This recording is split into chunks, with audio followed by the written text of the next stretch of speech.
IITs में गिरता placement, बेरोजगारी का बढ़ना, साथ ही कार की जो सेलिंग होती है उसका डाउन हो जाना, मिडिल क्लास की बैंड बज जाना, ये आज सब टॉपिक इस समय सोशल मीडिया या यूँ कहें कॉमन बेस के जुबान पे दिखते हुए या सुनाई देते हुए नजर आते हैं।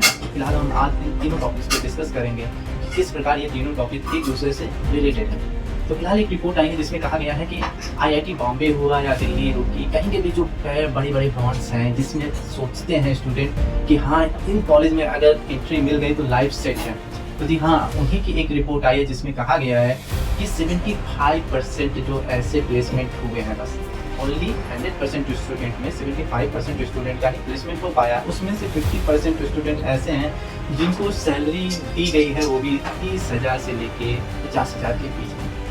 आप सोचिए, इमेजिन करिए, इतनी पढ़ाई, इतना टफेस्ट एग्जाम, उसके बाद प्लेसमेंट के लिए मारा मारी और फिर जाके आपको सैलरी मिले 30 से 25,000 या 50,000 रुपये। तो क्या आप इस कॉलेज में एडमिशन लेना चाहेंगे? तो ये हालत हो गई है हमारे देश में बेरोजगारी की। फिलहाल हमारे देश की गवर्नमेंट इस चीज़ को बड़े ढिढूरा पीटती है कि मैंने इस साल में लाखों स्टूडेंट्स का प्लेसमेंट दिला दिया, बेरोजगारी घट के इतना हो गई है। लेकिन क्या जो स्किल्ड स्टूडेंट हैं, स्किल्ड पर्सनस हैं, क्या उनको उनके अकॉर्डिंग जॉब मिल पा रही है कि नहीं, ये समझने वाली बात है। क्योंकि आज एक हरियाणा की अभी एक न्यूज़ आई थी जिसमें जो क्या कहते हैं सफाई कर्मचारी है उसकी पोस्ट निकली थी। जो भी पोस्ट, मुझे पोस्ट नहीं आते लेकिन पोस्ट निकली थी वहाँ पे, उसके लिए 10th पास, 12th पास, ग्रेजुएट, पोस्ट ग्रेजुएट, यहाँ तक कि पीएचडी लेवल के स्टूडेंट भी अप्लाई कर रहे हुए हैं उस पोस्ट के लिए। आप सोचिए कि एक पीएचडी लेवल का स्टूडेंट क्या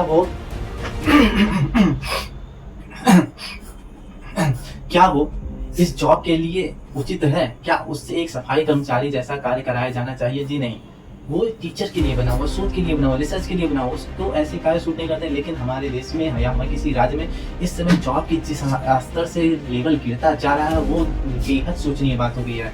लेकिन विभिन्न स्टेट में सरकारें हमेशा हर साल ये दावा करती हैं मैंने इतने लाख स्टूडेंट का रोजगार दे दिया है, या कहीं आपको पेपर्स में दिखाई दे जाएगा कि सीएम या पीएम जो भी हैं वो नियुक्ति पत्र बांट रहे हैं। वो किसको बांटते हैं और भाई साहब वो ही जाने। फिलहाल हमारे देश में बेरोजगारों की स्थिति बहुत ही दयनीय हो चुकी है और उसी का कारण एक आपको मिल जाएगा। जो कारण क्या है, ये इफेक्ट है कि उसी का इफेक्ट है कि आपको देख रहे हैं जो होल सेलिंग की जो कारें होती हैं, जो कार्स होती हैं उनकी जो सेलिंग है वो 60% तक घट चुकी हैं। और ये 60% जो कारों की सेलिंग घटी है वो एसयूवी या लग्जरी क्लास में नहीं घटी है, वो घटी है मिडिल क्लास की जो कारें होती हैं, मिनी कारें होती हैं, उनकी सेलिंग घट गई है। इससे कंपनियां, उद्योग जो है वो परेशान हो चुकी हैं। सरकार इस पर एक्टिव होती हुई नजर आ रही है क्योंकि सरकार को उद्योग से कुछ ज़्यादा ही लगाव हमको देखने को मिल रहा है।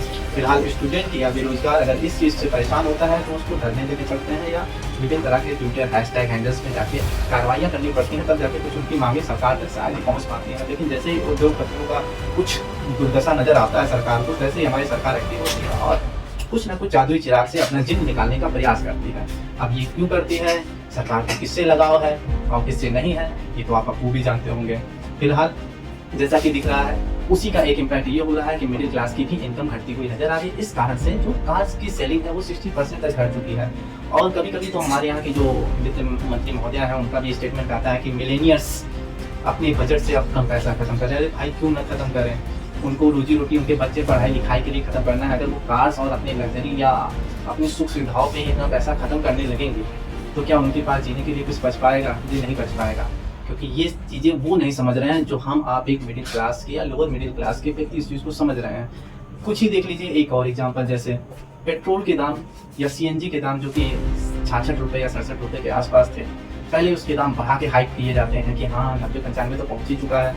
फिर क्या किया जाता है, उस पर से बेहुदापन ये होता है कि उसके दाम 1 रुपये या 1.5 रुपये घटा के न्यूज़पेपर के बड़े हेडलाइंस में छाप दिया जाता है कि हमारी सरकार ने पेट्रोल के दाम को 1 रुपये घटा दिया है। क्या बेहुदगी है यार, ये 25-30 रुपये बढ़ाते हो और ऊपर से कहते हो 1 रुपये घटा दिया, हम तुम्हारे पर एहसान कर दिए। किस प्रकार का एहसान है ये आप पे? तो इन चक्करों में जनता पिस रही है, राजनेता और उद्योगपति बिजनेस पे बिजनेस लगाए जा रहे हैं और उनके बिजनेस विदेशों में भी फैल रहे हैं। और वहीं मिडिल क्लास का व्यक्ति लोन के चक्कर में पिसता हुआ, अपने घर बेचता हुआ, अपने बच्चों को खोता हुआ आगे बढ़ रहा है। पता नहीं ये सिलसिला कब तक चलेगा, इसका तो मुझे भी पता नहीं है, शायद बड़े बड़े जो साइंटिस्ट होंगे उनको भी पता नहीं होगा इस बात का। फिलहाल मेरी जो दुख है यही है कि इस समय मिडिल क्लास पिस रहा है बढ़िया से और आपको क्या लगता है कि इस समय महंगाई का रेट जो चरम पे है उसका मिडिल क्लास पे क्या प्रभाव पड़ रहा है? तो अपने कमेंट बॉक्स में ज़रूर अपनी राय दीजिएगा। तब तक के लिए मिलते हैं किसी नेक्स्ट वीडियो में, किसी नेक्स्ट टॉपिक में। तब तक के लिए बाय बाय।